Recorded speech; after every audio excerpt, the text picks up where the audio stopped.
thank you for joining us. It's another great day to fly to space. I'm Eddie Safer, joined today by Isabella Gillespie. Isabella, it's great to have you at the desk today. Why, thank you, Eddie. I can tell you there's absolutely no place that I'd rather be, well, maybe other than the rocket itself, but I'm thrilled to be here with you. Isabella, you've been a part of our astronaut sales team for about 1.5 years, and you've done phenomenal work with the astronaut experience team for New Shepard. I think your point of view at the desk today is going to be priceless. I really appreciate you saying so. You know, the astronaut experience team is such a phenomenal group of people. I count myself blessed to be able to work with them, work beside them. It really is the astronaut experience team, the crew member 7 team, and all the folks really behind the scenes that's able to make the magic happen down in Texas today. That's right. Special thank you to our Texas folks that are making this launch, human launch, number 10 for New Shepard in the program, happen today. And so much work goes into curating this whole experience for our astronauts that we get to view and enjoy today. And it's certainly an exciting time for the New Shepard program as we start to increase our cadence on flights. There on the flight, in fact, on the screen in front of you, you've got our astronauts starting to egress, right? That means they've walked across to the launch tower, are walking across the gantry and ingressing into the crew capsule for today's flight. With that, Isabella, tell us who is going to space today. I would be delighted. First, we have Lane Bess, who in fact is returning onto New Shepard to fly to the stars for a second time. We have Spanish adventurer and TV host Jesús Calleja. We have Elaine Hyde, an entrepreneur, physicist, and a pilot. Dr. Richard Scott, a doctor, a professor, and another avid pilot on board. Tushar Shah we have, who works in finance from New York City. And we also have a 6th astronaut on board who's requested that we not share his name today. I like to think that he simply requested he remain under the radar but over the Kármán line.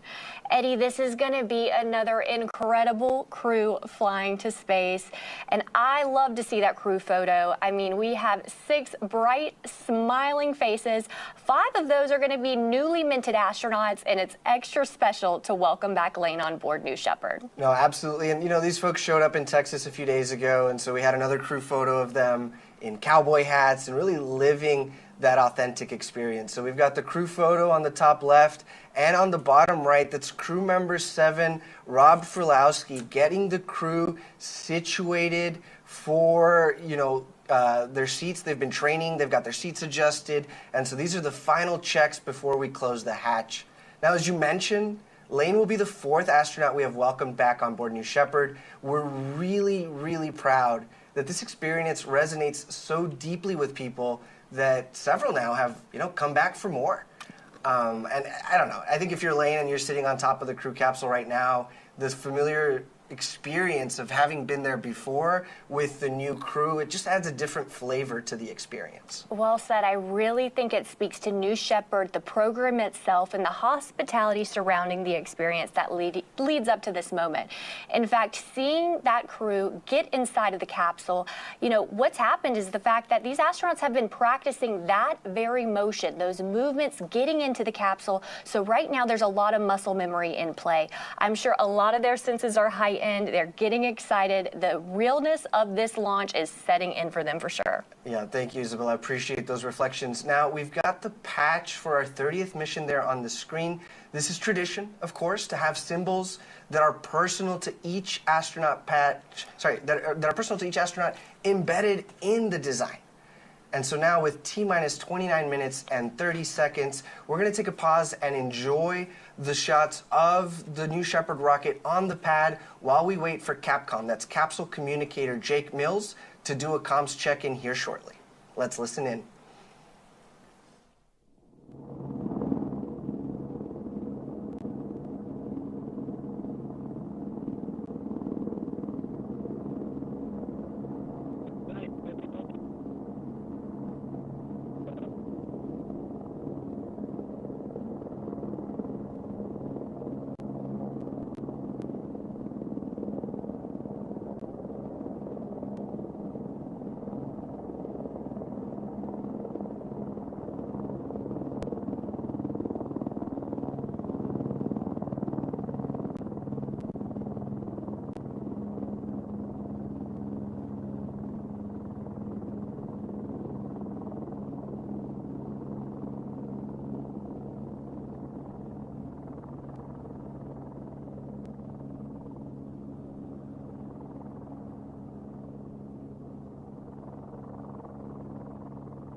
Welcome back to New Shepard 30. That's Jake Mills in the bottom right corner, our capsule communicator, Capcom. Now, before he was crew member 7, he was a turbo machinery subject matter expert, and here momentarily he'll be checking in with each of the astronauts in their seats, calling them by their call sign, and making sure that they've got communications direct to Jake for the entire mission. Let's listen in.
While we have time, Isabella, I just want to point out that is a beautiful West Texas day. Clear skies. You can see the flare stack there that's burning off any excess fuel to the top left above the New Shepard rocket. These are all the systems that keep our astronauts safe during astronaut load. That's what's happening right now, right? So our astronauts went out to the launch pad, crossed the launch tower, crossed the gantry, ingressed into the crew capsule, and these are really the final steps before the capsule communication check, because after that, the hatch will close and the New Shepard operations team will clear the launch tower back to mission control.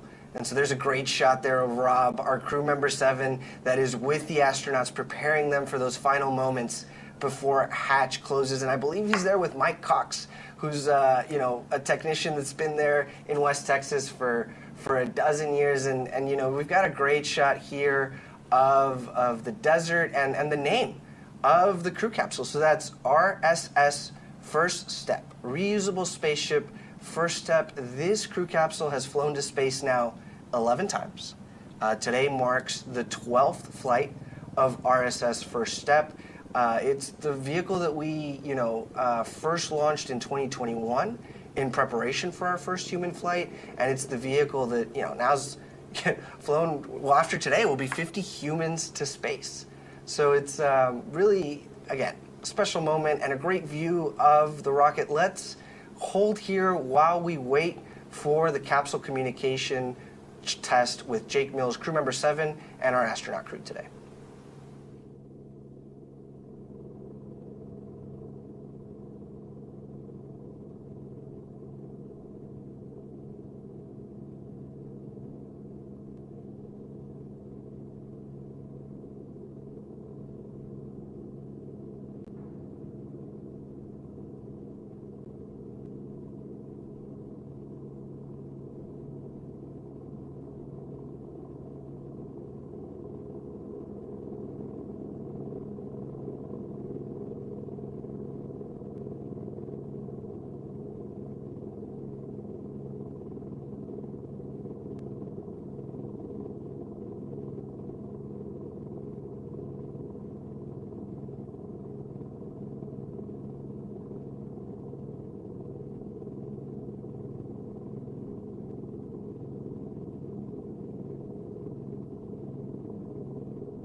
First step. We're going to get things started with a comm check. As a reminder, hold down your push to talk button, turn your head to the right, and speak into the mic.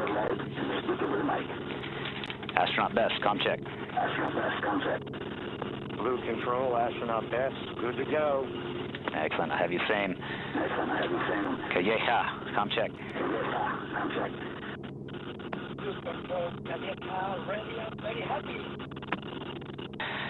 Copy, Astronaut Calleja. Coming in a little quiet. Make sure you speak right into the mic.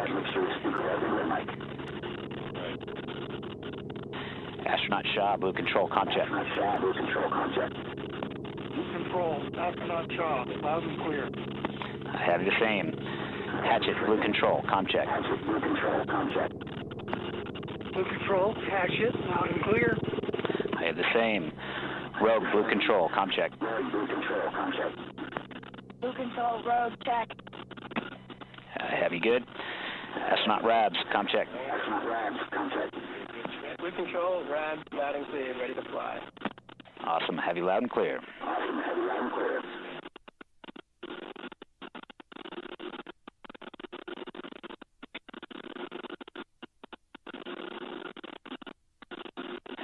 Height first step, we are at T-minus 21 minutes and 30 seconds and counting.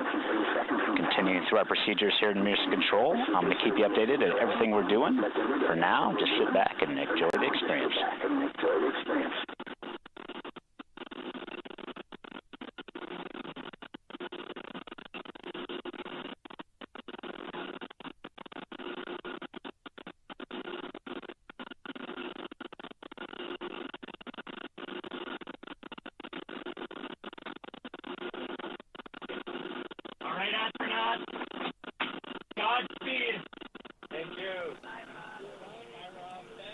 Isabella, we've just heard our astronauts and their creative call signs. We've received confirmation that the communication systems are working in the cabin and everyone's good to go. Great job there by Jake Mills and Rob Frilowski, our crew member 7, that they're going to continue to get the astronauts situated, ready to fly, and accompany them to space.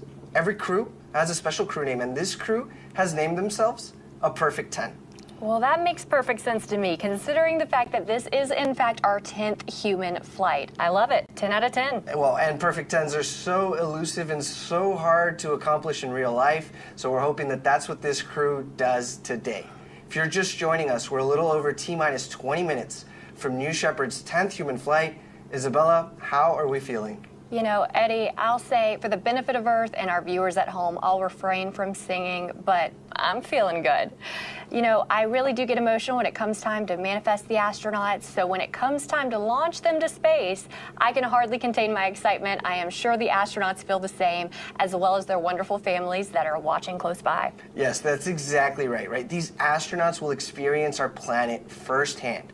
And really, we've seen that this experience creates a new outlook for each of them. So we'd like to take a moment to, look back at the story of New Shepard so far.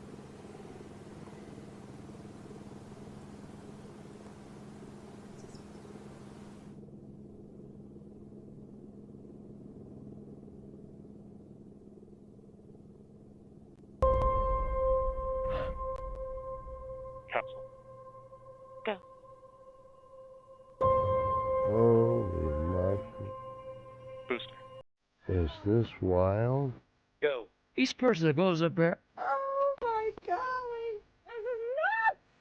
Ground. Go. all of a sudden has a totally different perspective Wow, look at that view. Countdown. Go. of this little place here. New Shepard is go for launch. This is heaven! It's almost like an out-of-body experience.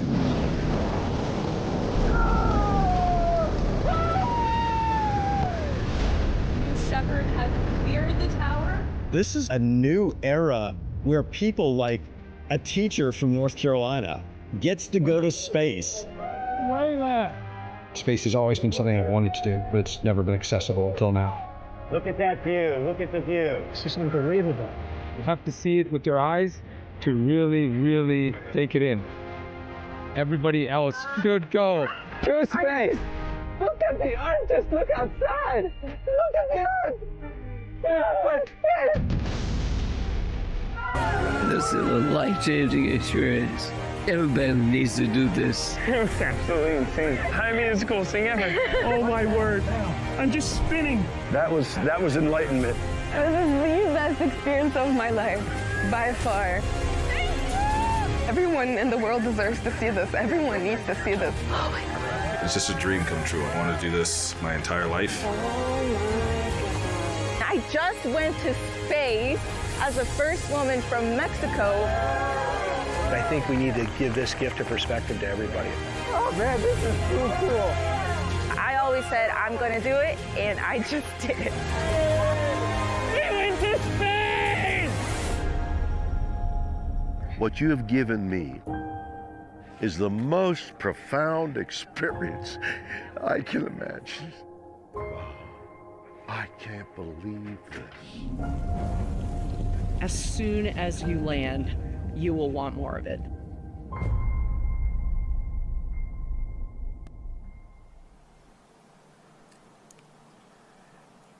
The New Shepard astronaut alumni community putting this experience into words better than any of us ever could. Now, so far we've flown 47 people across 9 human flights. All told, that's just about over 7% of people who have ever flown above the Kármán line, all from West Texas. Following the flight today, that number will increase to 52 people. Isabella, what does New Shepard do for us? You know, what I love is the fact that it allows everyday people like you and I and like our viewers at home to go to space, to become astronauts. In fact, a few missions ago on NS-27, we introduced our second human-rated vehicle. It was an uncrewed verification flight for the new rocket. We also flew that same booster on our most recent mission on NS-29, which is a payload flight. Now, that's not the rocket that we're looking at on the pad today, but it will be flying humans very, very soon. We added another vehicle to the fleet simply so that way we could better meet the customer demand. Thank you. And again, amazing example today with New Shepard 10. Wow, what a crew, a perfect 10. Let's go ahead and meet the crew. We're now about T-minus 15 minutes and 30 seconds to NS-30, the 10th human flight of our program. Let's talk about the stars of the show. In seat number 1, we're proud to welcome back Lane Bess, the principal and founder of Bess Ventures and Advisory. He's led and built some of the world's largest cybersecurity companies, including Palo Alto Networks and Zscaler.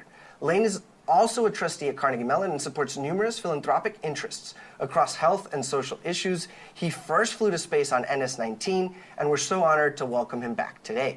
In seat number 2, we're thrilled to welcome Spanish adventurer, pilot, and TV host Jesús Calleja.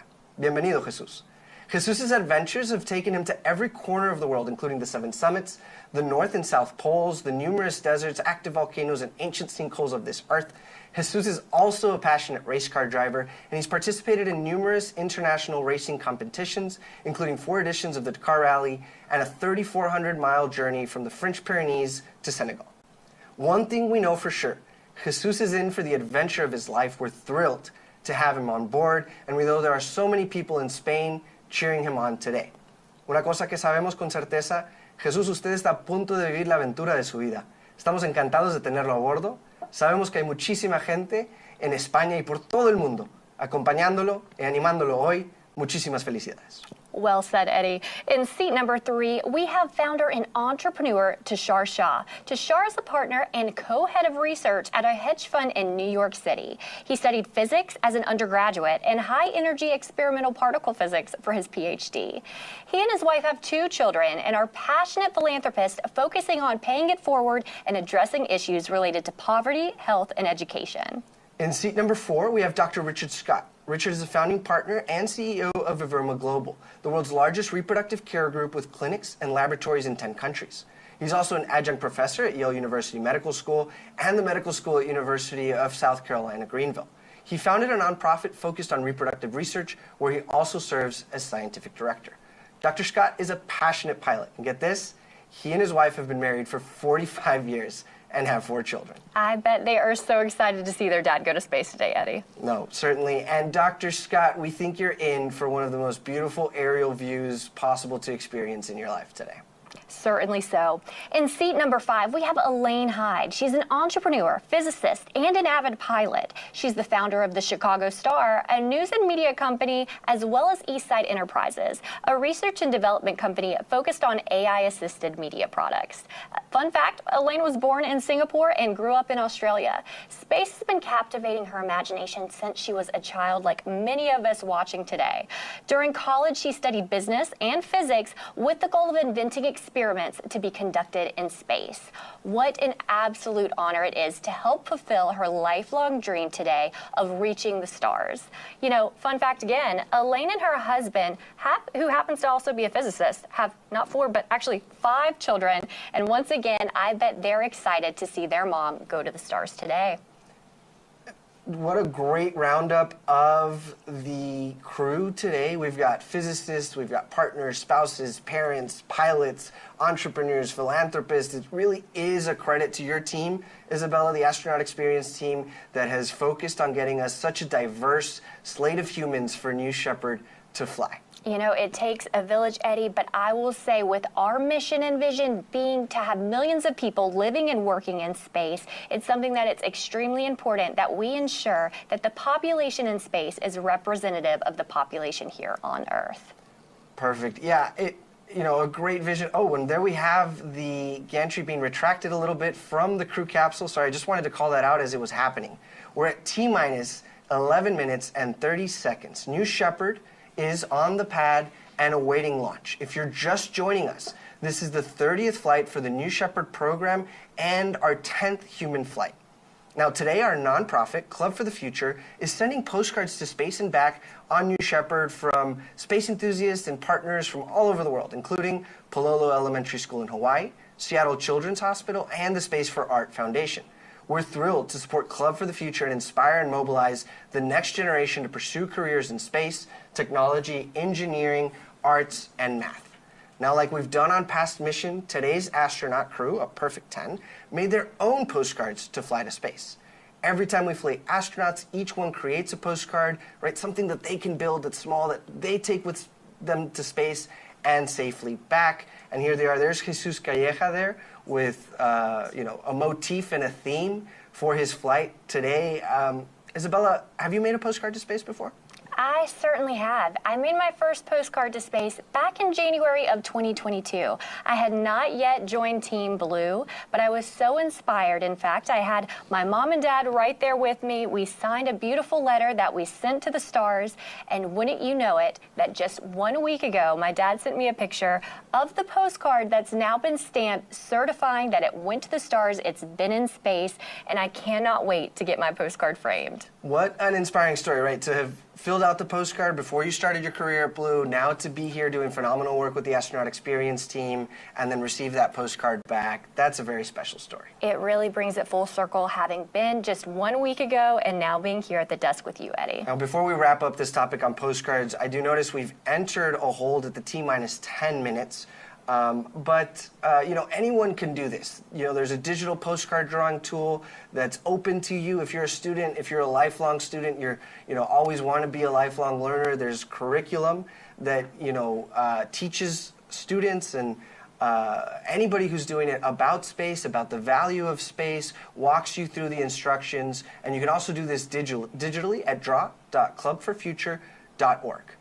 With T-minus 10 minutes and a little bit of a minute into the hold, let's go ahead and toss it to the New Shepard rocket at the launch pad as we wait for further direction from Mission Control.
Thank you for joining us. This is NS-30, the 10th human flight of New Shepard. We are at T-minus 10 minutes, and we are in a brief hold awaiting direction from Mission Control. While we have some time, Isabella, I'd love to talk about the vehicles that are carrying our astronauts today. The capsule we talked a little bit about carries the name RSS First Step right above the hatch. Let's break that down a bit. RSS means reusable spaceship. The capsule in today's flight has already flown to space not once, not twice, but actually 11 times. This is the same capsule that so far has flown each and every one of our human flights. It's a reusable vehicle, and that's really the vision here of all of our hardware at Blue Origin, reusability. We in fact focus this at the center of our design to ensure that these can be flown to space 25 times each. So really, this is just getting started here. Well, and the propulsion module, the booster that RSS First Step sits on top of is Tail 4. Tail 4 has flown to space itself 12 times, and today will mark the 13th flight. So again, these are the vehicles that are proving out operational reusability. And part of that is that 99% of New Shepard's dry mass is reused. Everything from, like we talked about already, the crew capsule and the booster, but the engines, the parachutes, it's all used, on back-to-back-to-back flights. Well said, Eddie. Reusability is absolutely pivotal for us. It's so important at Blue because not only does it help reduce the cost of space travel, it also significantly reduces waste. And, we're continuing to develop New Shepard as a program. So that being said, with next generations of vehicles, essentially, that we're building, and we're doing that in our factory in Kent. So this is going to help to improve the cadence, ensure that we're able to improve the life of the vehicle. A lot of really great work is being done to ensure that we're going to be able to fly more people to space more frequently. Well, and, with this flight and the flight from a few weeks ago, we've got now a fleet of vehicles, meaning multiple boosters, multiple capsules, and that's going to help us increase New Shepard's cadence this year. All right, as you can see, we're still at T-minus 10 minutes. The hold is entering its 6th minute. We're going to go check in with Mission Control, and we'll be right back. Leg 1 outlet PT has responded.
Control, we're still at T-minus 10 minutes, holding out 7 minutes and 30 seconds.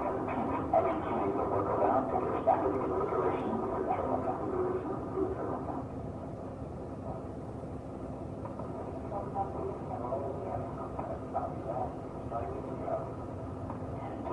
With that, you can hear a high spin sound, a high spin up, hydraulic on that.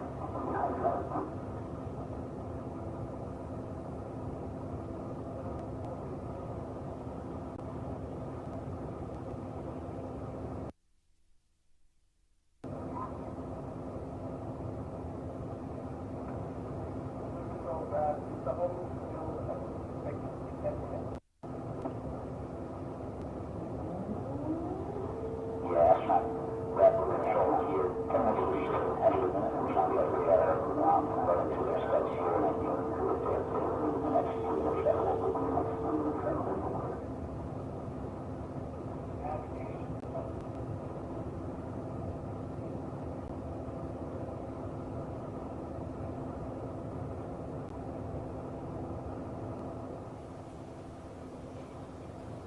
Welcome back to NS-30, 10th human flight. We're at T-minus 10 minutes, and we're in a bit of a hold. Isabella, while we have some time, it's just a special opportunity that we have you as part of the customer experience team. We talked about it just right now. There's a new fleet of vehicles to meet new customer demand. Isabella, what's the process like to get on the customer manifest? Eddie, honestly, it's as simple as going online and filling out that form.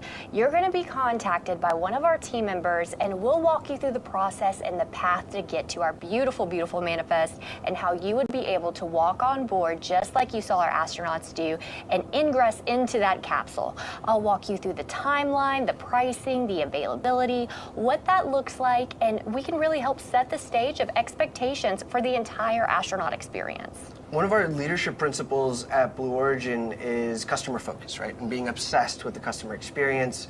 I think it's great that you get to talk to our customers. What do you hear from them? Why are they interested in flying on New Shepard? That's one of my favorite things to ask when we are talking with prospective astronauts. What's your why? Typically, we're going to hear things in terms of perhaps they are a first of nation. They establish and want to be essentially, again, representing their home country. Otherwise, it's perhaps that they always wanted to be an astronaut and they weren't able to go traditional programs such as NASA. It could be something as simple as they didn't have 20/20 vision. And these are things that no longer restrict you from being able to soar to the stars. It's also something to where they're able to inspire that next generation. Every single astronaut, I truly think of them as a pioneer. They're opening that gate a little bit more each time, so that way more can follow in their footsteps. So that way we're able to have, with time, millions of people living and working in space. And Isabella, is it safe to say that QR code there is an invitation to go online, fill out the form, and tell us your why? Please, please do. Come online, check out that QR code, fill out your form and why you're interested in going to space, and we would love to talk to you about that. We want to see millions of people living and working in space, like we say, so this really means that we have to talk to everyone. And when we look at that, it's going to be essentially the goal for our focus. It's something really important to us to ensure that we have representation, as we've said, to ensure that the population in space looks like that of our population on Earth. Okay, last question. Tell me about the astronaut experience. What happens right before your L0 launch day? Basically, the days leading up to launch. Right. So, what our astronauts could expect is to come to West Texas, out to Van Horn, 3 days before they launch. The first day, they'll get acquainted with their crew if they haven't already met them. They'll get to come to the astronaut village, of which you're staying in renovated Airstreams, tipping your hat to the Apollo era. It's something to where you'll go ahead and you'll get fitted up with your flight suit. You will be able to get custom hearing protection. As you can see in these wonderful video shots here, you're going to be able to then have 2 full days of astronaut training, and this is a bonding experience like never before. You'll get to spend time with that crew member 7 in addition to your other 5 crew members that you would be flying to space. You can see as you board, you ring the bell, and the training experience is one that sets the stage. So when you do board that capsule, again, lots of muscle memory coming into play so you can focus on the experience itself.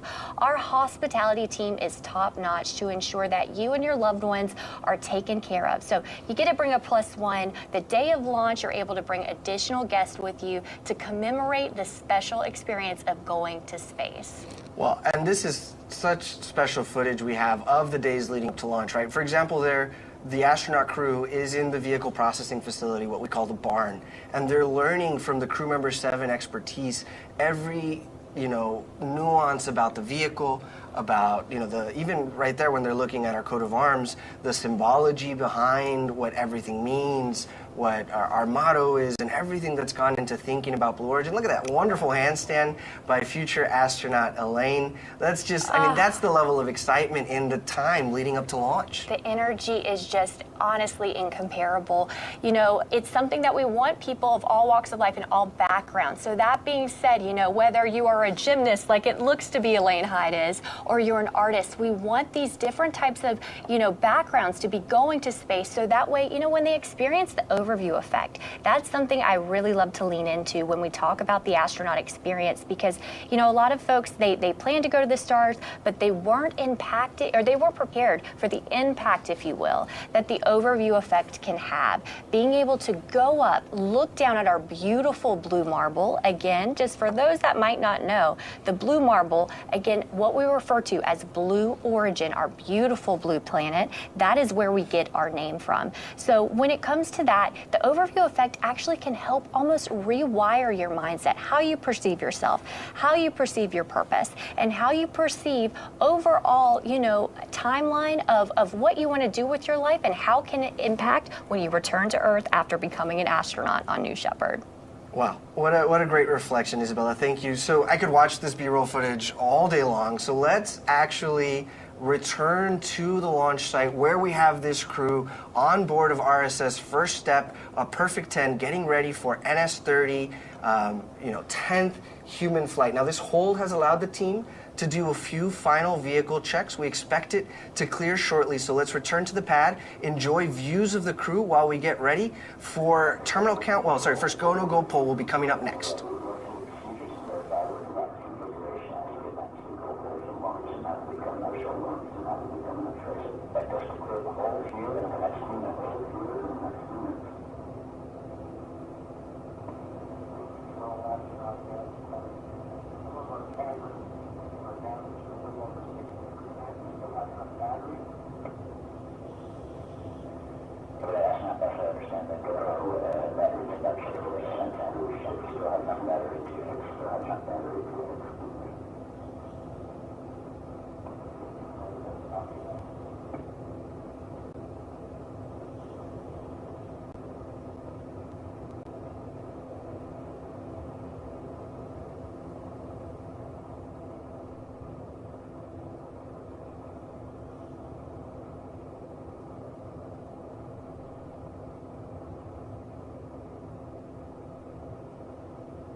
Welcome back, everyone. We're at T-minus 10 minutes for NS-30 that has entered a hold to complete the final booster configuration for flight.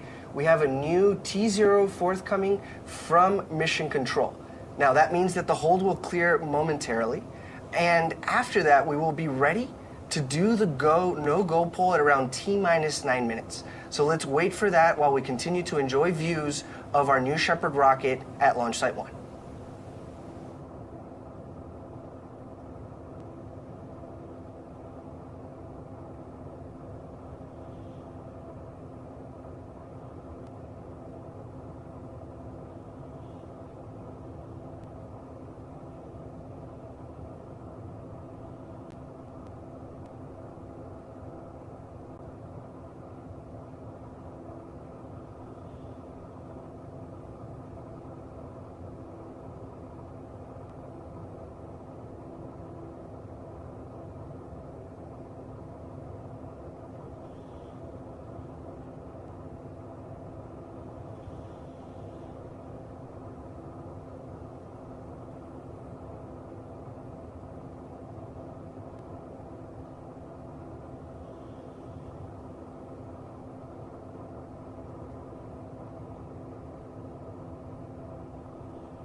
First step will control that wheel is about to be clear.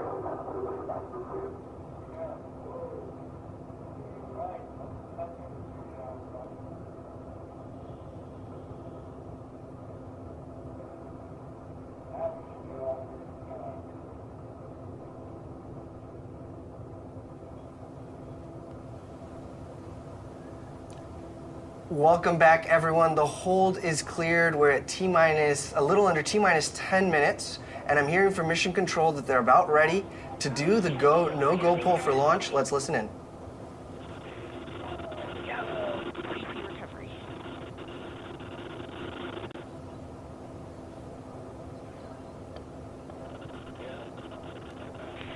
Engineering.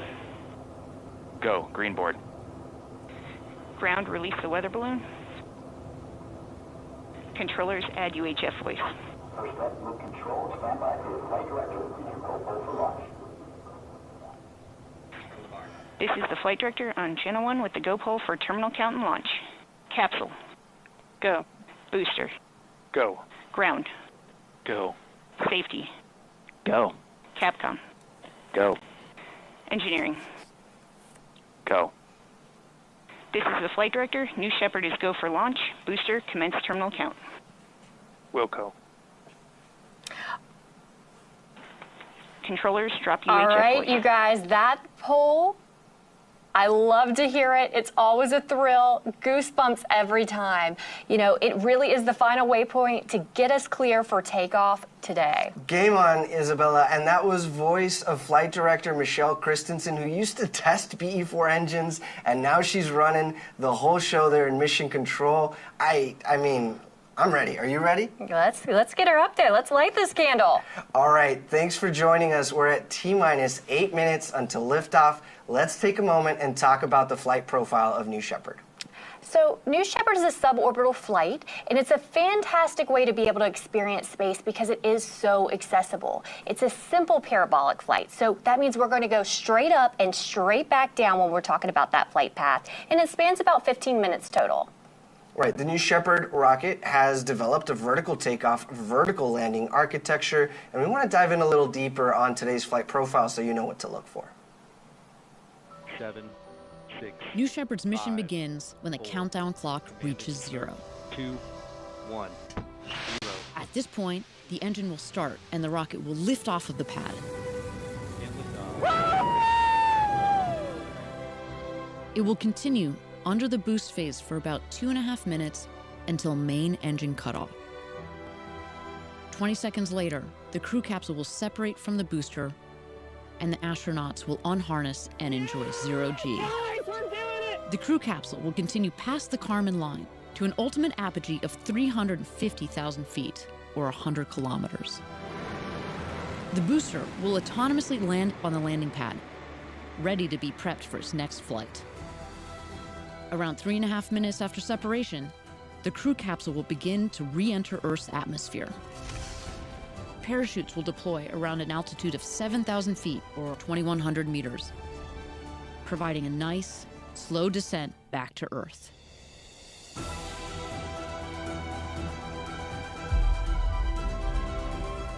After landing, astronauts exit the capsule and are greeted by the Blue Origin ground crew, family, and friends to celebrate and reflect on their flight.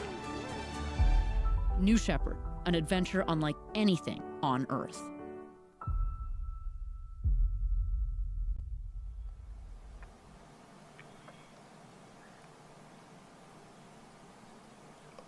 Okay, we're at T-minus 6 minutes. Let's take a moment and toss it over to New Shepard as we get down to the final minutes for our liftoff time. And there we have it, tuning into the action at the pad.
Welcome back, everyone. We're at T-minus 4 minutes and counting as New Shepard awaits liftoff.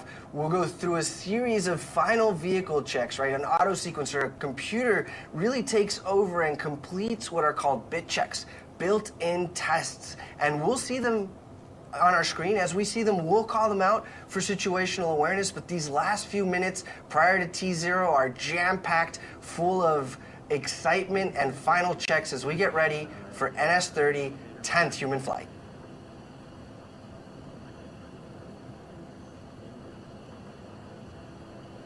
And that it just takes a long time and we don't get the astronauts winded and like breathe hard in the top.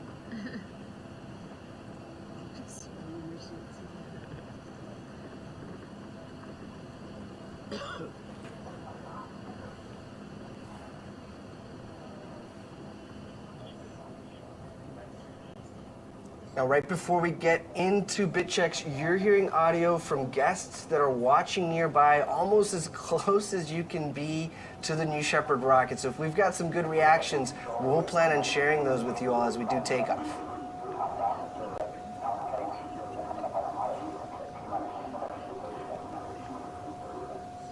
Oh, what a wonderful drone shot there approaching the launch pad. Isabella, you and I have been out there in West Texas for earlier launches. This is prime time right now. Adrenaline is high, and it's just exciting to be out there in West Texas. Looks like a beautiful day. It certainly is. My heart's going out right now to the families that are getting ready to watch their loved ones soar to the stars.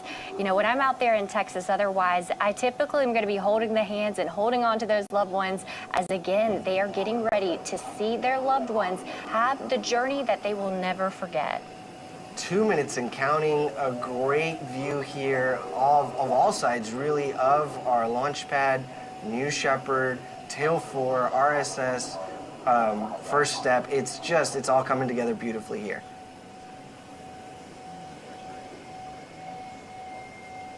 Such a great backdrop for when one's going to go to space. We love to see those beautiful mountains in the background.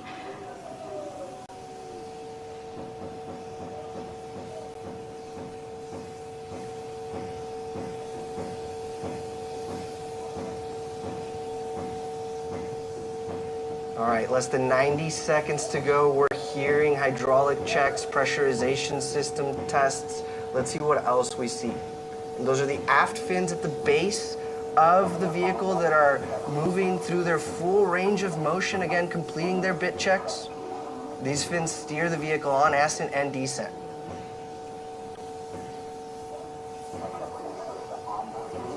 "60 seconds.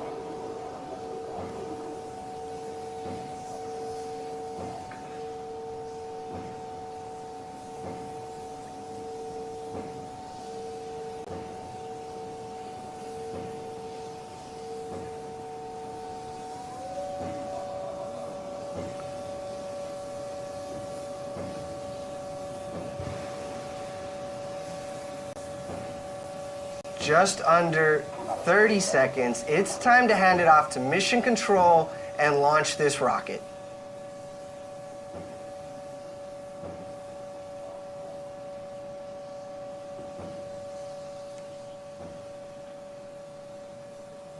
T-minus 10. Go to proceed. 9, 8, 7, 6, 5, 4.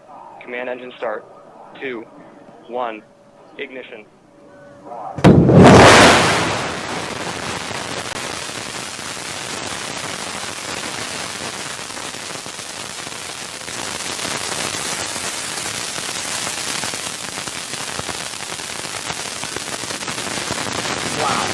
What a great takeoff shot. New Shepard has cleared the tower. Note on the bottom left that we have our speed and altitude graphics that will increase. They'll get faster and faster as the atmosphere gets thinner. And we've got B3 right now pushing the New Shepard rocket at 100% power level.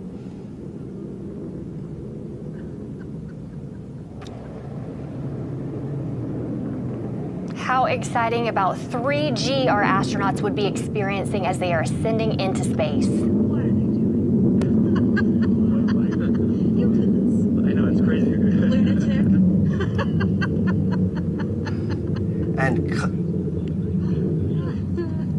And again, the team here has been able to bring us that audio from the families that are watching as close as you can get to this launch and cheering on this flight crew, a perfect 10. Godspeed, New Shepard. Godspeed, a perfect 10. It's, I mean, certainly look at that BE3 plume. It's the colorless plume of a liquid oxygen, liquid hydrogen engine.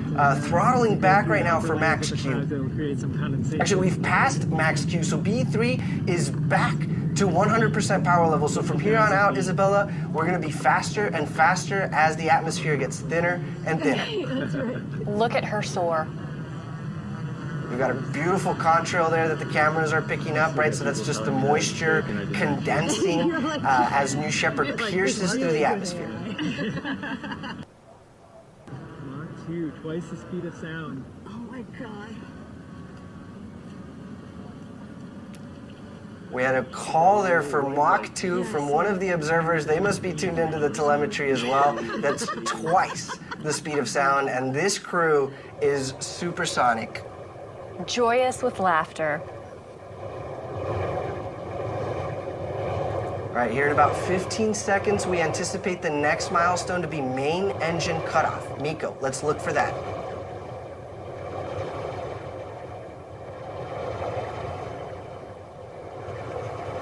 There we have it. Miko, in short succession here, will be vehicle separation, and then our astronauts will get to experience 0G prior to capsule apogee.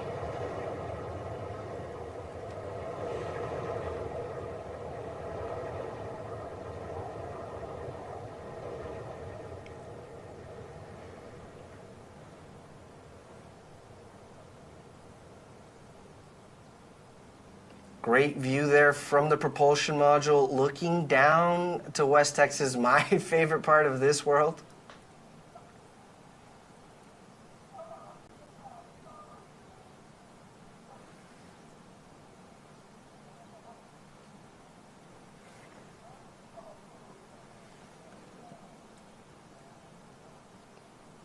The 0G indicator is flashing. We are getting very close to apogee there. You'll see the velocity meter hit 0. I can only imagine what our astronauts are feeling right now. They have made it to what they came for today. They are in space, floating at 0G. Oh, and enjoying these views, right? From some of the largest windows to have ever flown in space. We hear their reflections on the way back, but I can't imagine what they're seeing. To the loved ones on the ground, wave hello. Your loved ones are in space.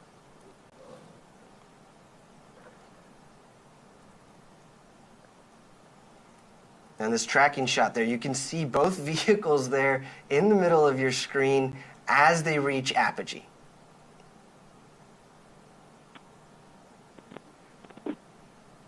Okay, we have apogee. We're on the way back down. We're beyond the Kármán line. What an exciting, exciting mission for a perfect 10.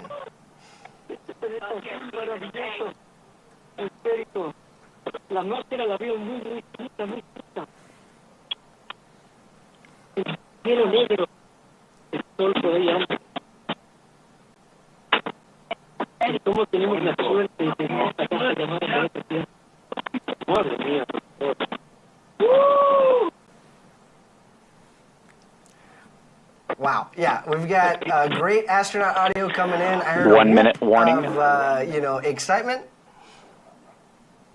And the 1 minute warning of microgravity so that the astronauts have full situational awareness of how much longer they've got in microgravity.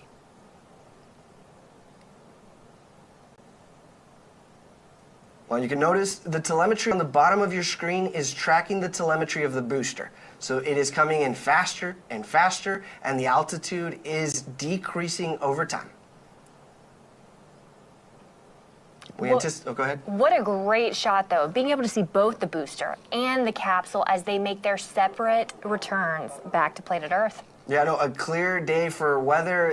Everything's been picture perfect so far. And now we anticipate the booster will land about 2 miles north of the launch pad on our landing pad, right? And as we start to reach that atmospheric pierce point, those aerodynamic control surfaces on the booster begin to do more and more work. And so we expect that booster first and then our crew capsule.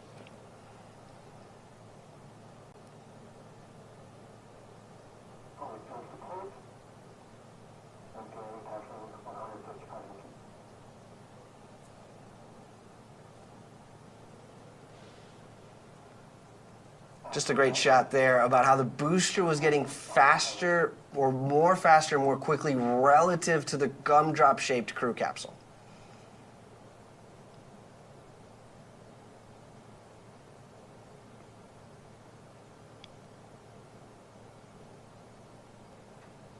Yeah, look, it just looks like the booster is floating, right? It's perfectly positioned. We do have those forward fins, it looks like, have been deployed, and those aft fins, you can even see them moving as they're steering the booster over the landing pad.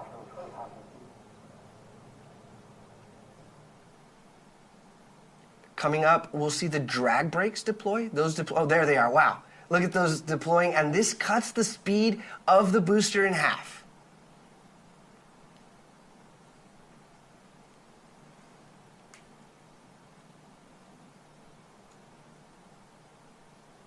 Such a clean and smooth descent on that booster. Mighty impressive, Team Blue. B3 engine relight. Here we go. Last 1,000 feet over the landing pad.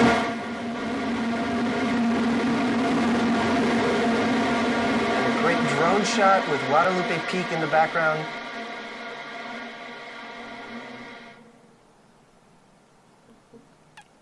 Looks like touchdown, tail 4. Wow. Welcome back to Earth, New Shepard booster. Incredible shot. Phenomenal job, Team Blue. But everyone watching at home, stay tuned, hang in there. This show is not over by a long shot. Soon here, we're going to be seeing our capsule and know that our astronauts are returning home safely to Earth. Much to stay tuned for. Right, and so these folks now are seated, they're buckled, they're experiencing 5Gs, and then we've got the shot of the crew capsule coming in. How phenomenal. Again, Eddie, as you mentioned, that is gumdrop shaped, so that way it can help on its return to Earth, ensuring that it slows its descent.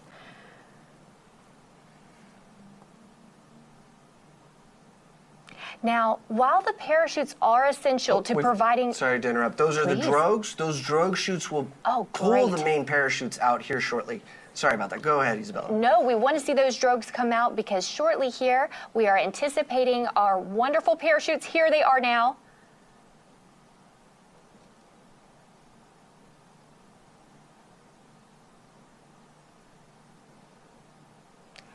And as they expand, we have not one, not two, but 3 beautiful, fully broadened, wonderful parachutes. Look at those go. Now, those parachutes are what's going to help make a gentle and soft touchdown, as well as a couple other safety systems we have in place. We do have a retro thrust system that's at the base of the capsule that, again, as we near the desert, as we near the ground, again, is going to soften that landing. Right, so we call that the terminal deceleration system, the TDS system, and it essentially pushes pressurized gas towards the desert. It's like a hockey puck, if you've ever played air hockey at an arcade. It sort of just floats over the desert as it's kicking up that West Texas dust. That's right. So if you're watching for the first time, I always like to note that dust we want to see. It is a dusty desert that we have, so that retro thrust system is, again, what's going to push up that dust. All right, less than 1,000 feet to go here before the retro thrust system fires. If we've got a good drone shot, look for those happy astronauts with thumbs up signs and clapping. See how close we can get.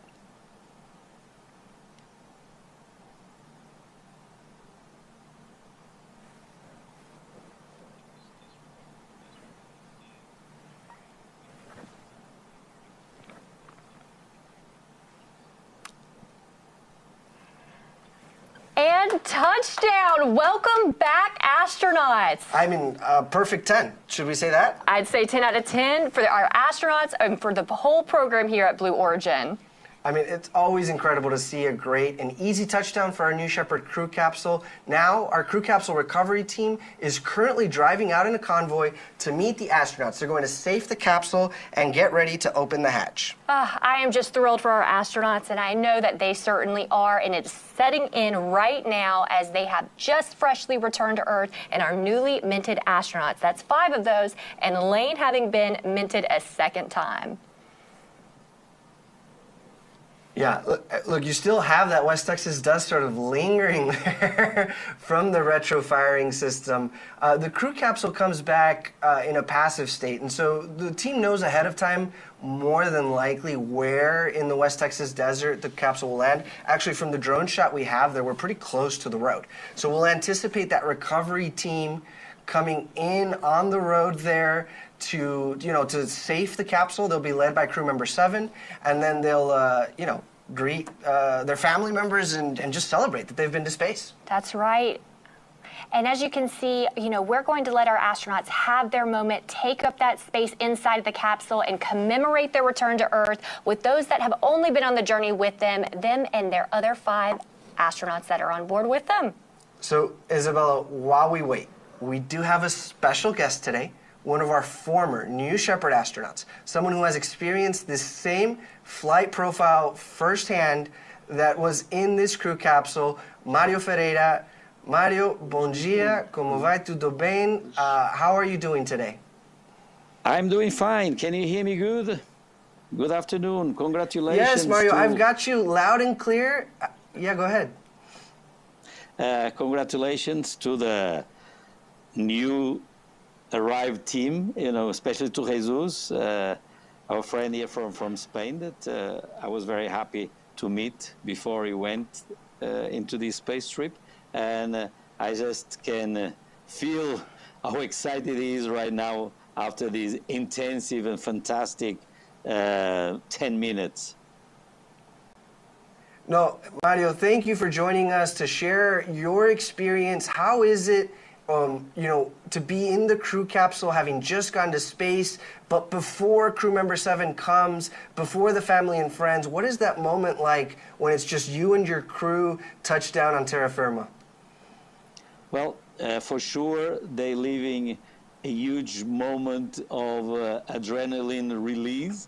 At the same time, they are feeling great by touching ground. They're looking over the windows to see who's approaching, but they all, for sure, if you get in the sound of the capsule, they're all excited, and a lot of us were screaming with all that adrenaline pumping up through our bodies, and with the happiness and joy of having such a thrilled experience and coming through, especially on this re-entry and coming down the capsule. It's a memorable experience for me. In terms of physical experience, the return was actually more intense than the takeoff, and of course the most memorable of all good feelings was being in space in zero gravity, looking out of the window. That is something that they will never forget, as I will never forget them. No, Mario, you said it exactly right? You experience almost 3 Gs on the way up, 5 Gs on the way down, and 0 Gs when you're up there, so you really cover the full range there. Mario, let me ask, we know Jesús is very famous in his home country of Spain, and that he interviewed you for a documentary that recently aired on Amazon Prime Spain. I think it's called Calleja en el Espacio. Tell us about what that conversation was like and what you both talked about. Well, he came over to Portugal, to my office, and we were in Porto, Portugal, and talked because we have some other things in common, not only being to space, as he was now. He knew I went on the 22 mission. So also, as a coincidence, I did the Rally Dakar, the most intense rally race that there is in the world. I did it still in Africa, was the last one in Africa. He did also the new wave of the rallies in the South Americas. He likes to explore the, Arctic, Antarctic, like I did also several times.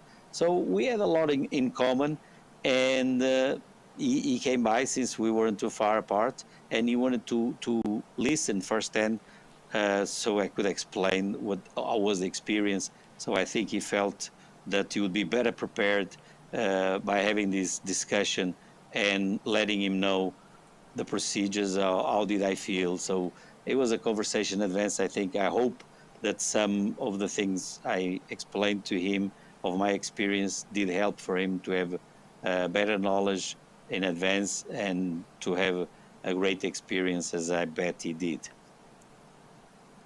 Perfect. No, Mario, I think it's great to hear that as the astronaut community is growing, that you all are finding to be mentors and mentees and developing these relationships with each other. That sounds pretty special. When you flew on NS-22, I was at the desk with Victor Correa España from Brazil. He had a message for you. Is there anything now that you would like to tell Jesús before we wrap up? Well, muchas felicidades, Jesús. Que te vaya bien. I hope you enjoyed it as much as I did, and great to have you back, and looking forward to hear all the stories that you have, and look forward to see if you have some of those beautiful pictures inside the cabin. Así es. Enhorabuena, Jesús. Mario, obrigado. Thank you very much for being here with us today. We really enjoyed hearing your perspective, and thank you for the message for Jesús. Thank you very much. Congratulations to them all.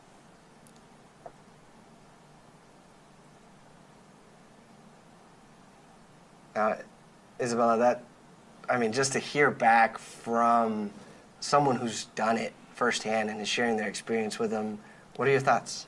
Honestly, I love getting the feedback from our alumni. It's something to where I love to ask every single one of our flown astronauts, what do you wish you would have known before? What do you want passed down to the next generation of Blue Origin astronauts? And, these feelings are so raw that we're getting ready to see as our astronauts are going to egress from that wonderful capsule. Well, and let's return to the action out in West Texas. We've got some shots here of that recovery team. It looks like they've approached the crew capsule. So there's a few key sort of events here. They're moving the parachutes out of the way so that they're not a trip hazard. They're electrostatically discharging the crew capsule, performing any final venting maneuvers, and generally making it a safe space to have a celebration that we're going to see here live. We've got that CM-17 preparing. They might have to hack down a cactus or two to get those staircase nice and stable to celebrate as each and every one of these astronauts steps out and makes their first step returning to Earth since becoming astronauts. No, and I love playing the I Spy game. So there's a parachute in the top left corner in a mesquite bush, it looks like, and you've got Rob Frolowski to the right. He's holding the key effectively for the crew capsule hatch, right? So he can unlock the crew capsule, break that seal, and welcome the astronauts home. But he's only going to do that once the environment around the crew capsule has been verified safe. So anecdotally, just a fun fact, I loved hearing from Sarah Knights, one of our CM7s, that on our last mission, typically you'd think that we'd have astronauts ready to run out of the capsule, but in fact, as she went around, made sure every single one of them were ready, they took their time. They wanted to stay in, and we want to give them that time. So we have our team prepared to capture these emotions as they re-embrace and rejoin their family back on Earth. Right, and that is our director of the Crew Member 7 office, Sarah Knights, on the left there wearing the feather. So between Sarah and Rob and the camera crew that we have out there, we're going to look for some live reactions. There's Rob again. He's about to open the hatch. Welcome back to Earth, astronauts. A perfect 10 if I've ever seen one.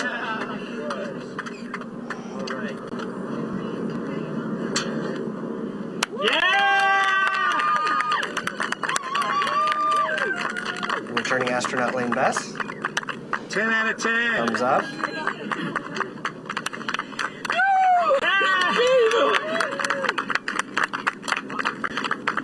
And Jesús Calleja, bienvenido de regreso, Jesús.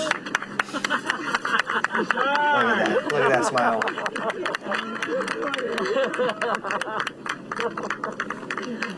And that's Astronaut Shah. Right there. Catch it.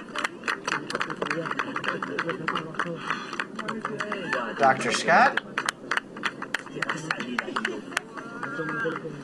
Taking in that moment, much to celebrate.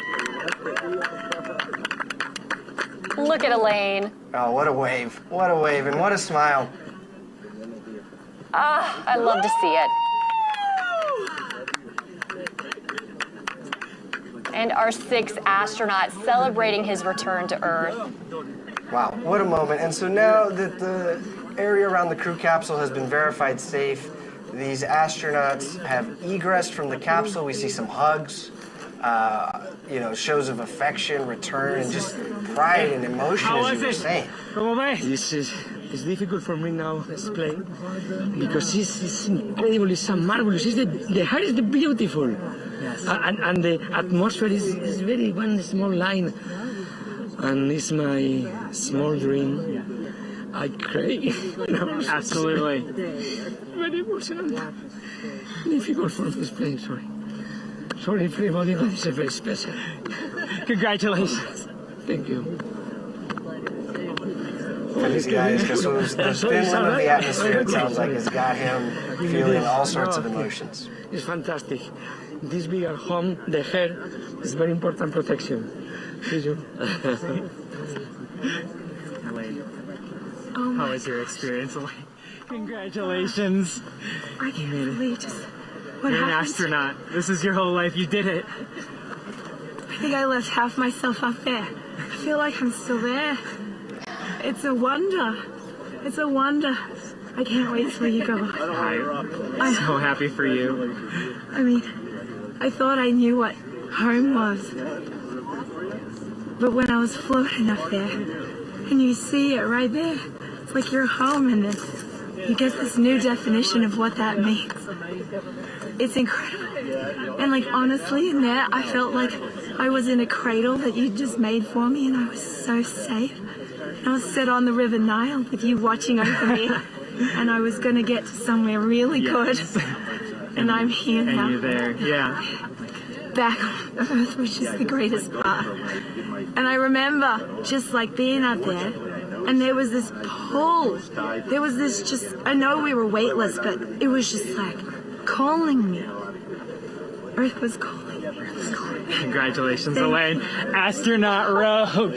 Thank you so much. Congratulations. Oh, one more thing. Astronaut Rogue looks like the call sign with the new definition for home. Hails from Australia, Singapore, and planet Earth. The one I took up. Yes. All right, Team Blue. 750 if you went with me to space. Thank you so much. All right, that's for you. Thank you so much. Picture of Team Congratulations. Blue that accompanied Astronaut Rogue. That's beautiful. It's perfect, Look too. at that, NS-30, one of our newest repeat crew members. Our great trainer. Excellent job, Rob. It was flawless, and the training helped us, really. Actually, I got a few things here, too. I'm going to give Cameron, who went up with me on our mission 19, NS-19, I'm going to give him his and his husband's wedding ring.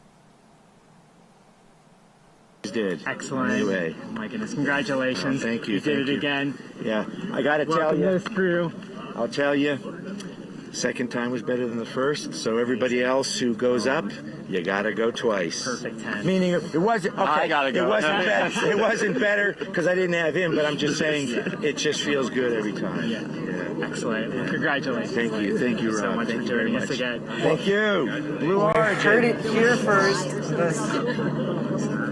The second time is better than the first, and I mean, just what a special moment there between Cameron, who flew on NS-19, with Lane, and just returning and the memento, the wedding rings. How special! Everything I dreamed and more. The forces were wonderful. All the experiences and the blackness of space. It was everything you could dream of. Well, thank you so much. You made it. Congratulations. You're officially an astronaut. Absolutely. All right. Well, thank you. Congratulations, Be good. Doctor. Thank you. Thank you, Blue Origin. Thank you.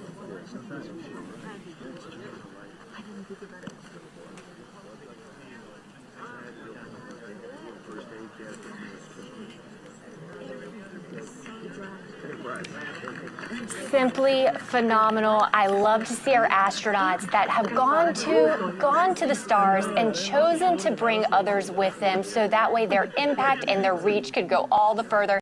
It has been an incredible day for all of us here at Blue Origin, and especially for our 6 astronauts on board. I've got to say it for the behalf of Blue, honestly, it was an honor to fly you to space today. And you know, you heard it from our astronauts first. I love to say it. You don't have to sell seats to space because truly it's one that you want to go back when you've gone for yourself. But I've got to tell you, if you would like to follow in the pioneering footsteps of these astronauts and purchase your seat to space, please visit blueorigin.com and click that big button that says Fly to Space. Your journey to visit the Kármán line is closer than you think. And Isabella, if you'd like to purchase a mission patch to commemorate today's launch, head to the Blue Origin shop for patches and much, much more swag. Here's that patch again from today's flight, which is what our astronauts wore on their flight suits. Just a couple of highlights, right? The Southern Cross that represents Elaine Hyde's Australian and Singaporean heritage. The mountains representing Spanish mountaineer and adventurer Jesús Calleja, who has climbed the World 7 summit. The winding road sort of representing the road to space that each of our crew has taken to get here, and a dove with an olive branch representing Jesús Calleja's and Lane Bess's hope for peace for all. My name is Eddie. For Isabella, for everybody here at Blue Origin who call, planet Earth home, thank you for joining us. Until our next launch, Gradatum Ferociter.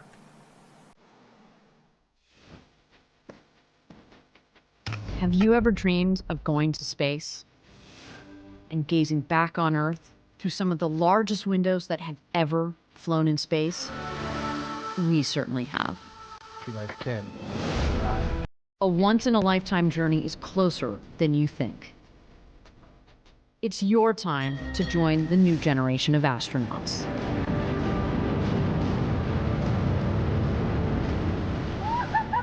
To book your flight, visit blueorigin.com and click Fly to Space. Tell us as much as you can about yourself. We welcome you to the final frontier.